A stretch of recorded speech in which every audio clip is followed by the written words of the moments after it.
I'm David Goforth with Cooperative Extension Successful Gardener. During December, we show how people can bring natural things into your home over the winter for decoration. Today, I've got three master gardeners that'll help show three different projects. Peggy King will show us the first project, which is fairly simple, and your children can actually help you at least gather the material to put this project together. Then Lisa Walkendorf will go show us a project that's a little bit more complex, can be a focal area for a point within your home. And finally, Margarita Kreider is going to show us a project that I think would be of interest even to the artist. Margarita says it's simple, but I think it would challenge a lot of the artists within the crowd. So we'll start with Peggy here. Peggy, what's your project? Well, David, you mentioned even children can do it, and that's how I did what I'm going to show you all.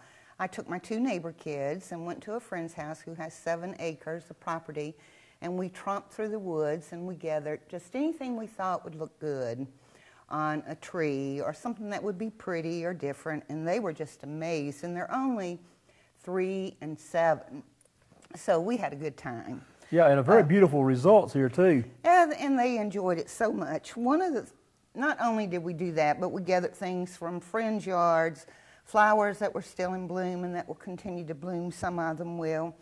And I got the good project of gluing some things together because they're just too small to do that.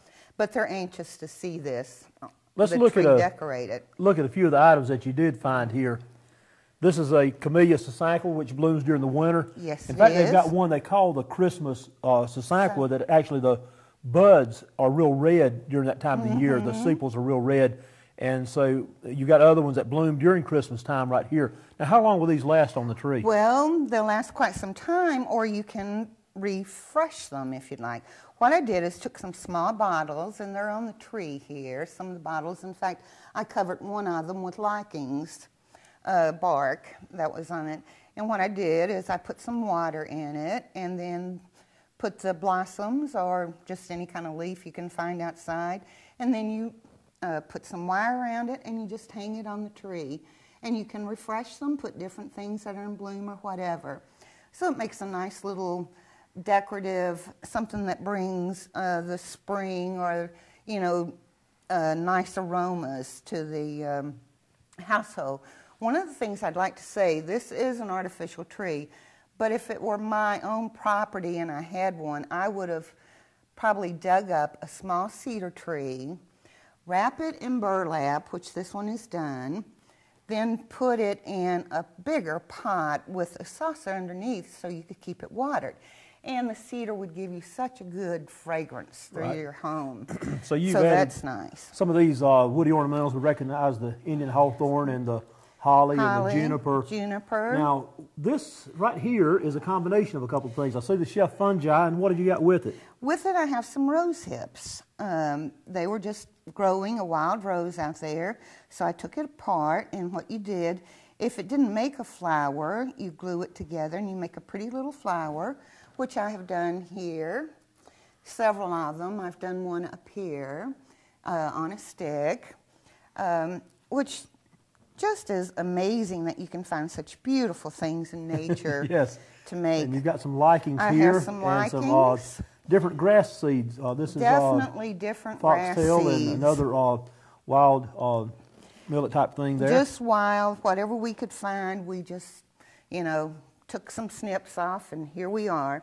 We have some money plant, which makes a good decoration. They're stuck in there. Here we go. There's some. You can also spray paint this if you'd like, but I tried to keep it as natural as can be.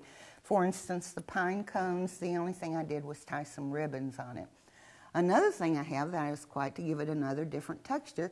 This is an old Morning Glory vine that was growing up, and it still has the seeds on it, which gives it some more texture. In fact, I wish I had more of it that I could have put through the tree. The other thing I found interesting was the way you used the persimmon bracts. Yes. On this, the one thing I did purchase were the cranberries, and these are dried tops of the persimmons, and every 10 cranberries or so I put one in just to give it a little more texture. And if you were wrapping it at a fireplace or on a mantle, you would notice it a lot more than on a tree. You think I could do one that looked this good? Oh, you could do, anyone can. In fact, I think... I'm not so sure, Peggy. Yes, I think the kids next door will probably inherit this one since they were so nice. Oh, one thing I did forget. Something natural for a star. I thought about making it in leaves, and we tried. But what we ended up doing, we found some feathers. And so we just glued them on a piece of paper, and the kids did that for me. And stuck it up there for our Christmas star to make it as natural as we could. Well, Peggy, I want to thank you for sharing with us and showing us what all can be done with some natural items like this. Well, if buying a $160 wreath will take a little edge off the Christmas spirit, I think our next guest can help us on that. Lisa Walkendorf, you've been out gathering stuff too, I see. Yes, sir. I like to make wreaths for my own home. And what I typically do, I will go out and gather plant material, different plants in the yard, simple enough. This is a skip laurel, very common, our own eastern red cedar. One of my favorite hollies, and for this very reason, this is a Savannah holly.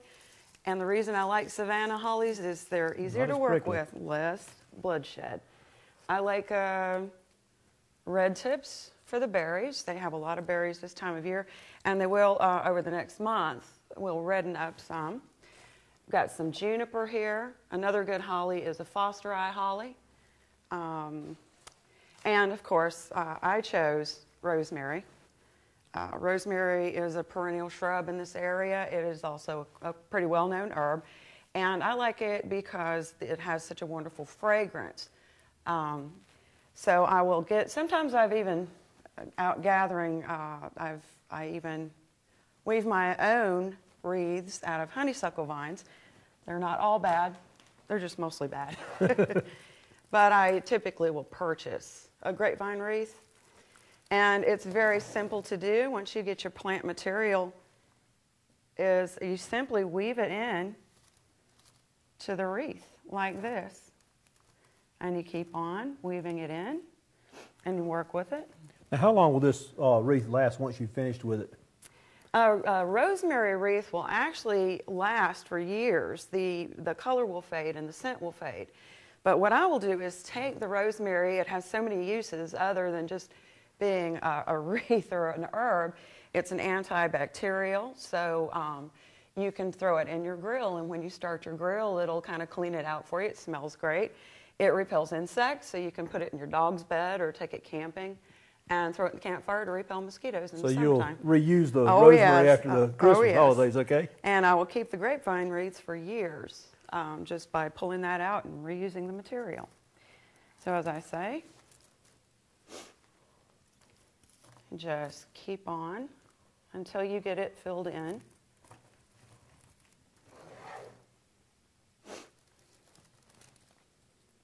Do wreaths really cost $160? I've never seen that. I need to get on that, huh? But like I said, now we can move to this one. Now this one, I chose a very common landscape plant, the Leyland cypress.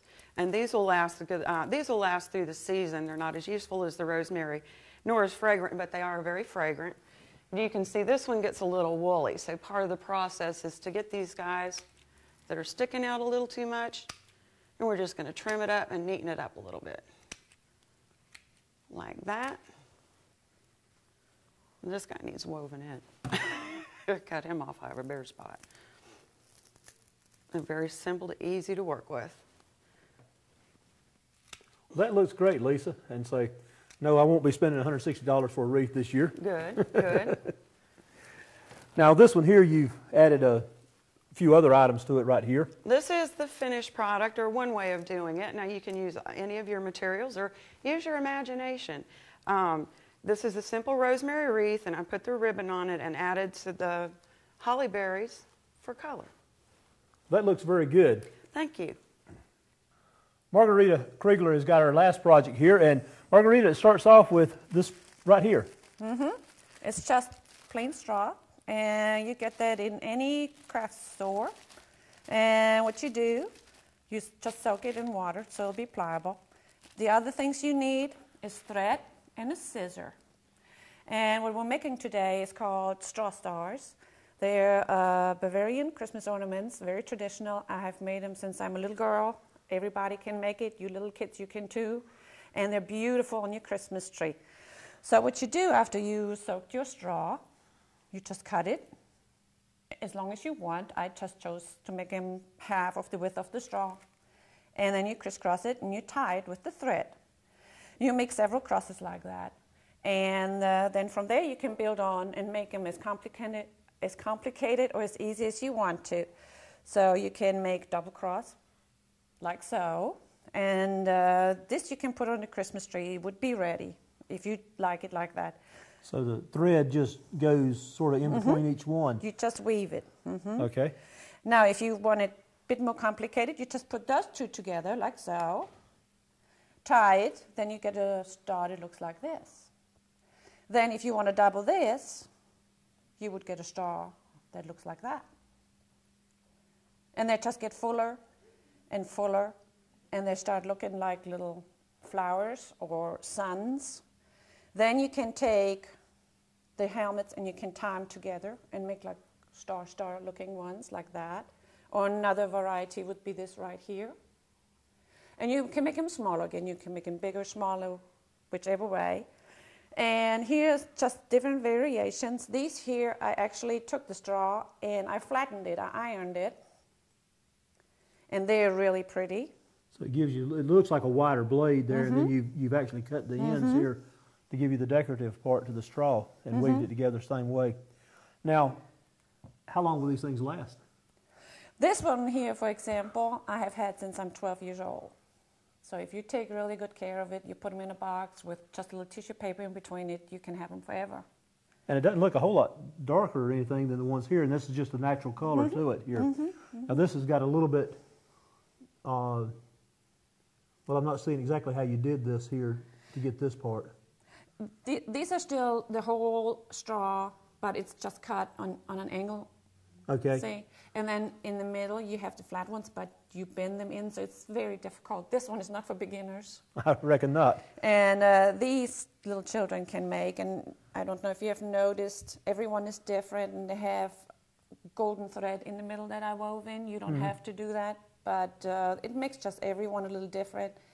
And if you put them on the Christmas tree with your lights, it makes the thread sparkle. And also if you have a little light source behind it, there's another star looking through from the back. So it's actually very, very special. So each of these just naturally come up with that other star. I found that so neat when I first looked through there. There's like a hidden star, a shadow star inside of each of these. It's got a different design to it. Like a kaleidoscope, yeah. And then these are called snow crystals. And I just learned those. And I thought they were really, really beautiful too. It's iron straw, and you weave them together. So you're actually not doing the cross as much as you are some tangents out here on these. They're a little different, but they're all beautiful. Everyone is different.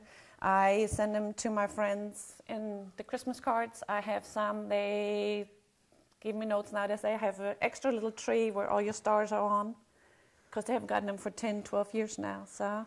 Well, I find this really amazing and really interesting, Marguerite, and I appreciate you sharing this with us here. Well, hopefully that gave you some ideas on how to decorate this winter with some natural items from out in your yard or from purchased items that are natural. If you have any questions, you can give me a call at the office. And until next time, plan and plant for a better world.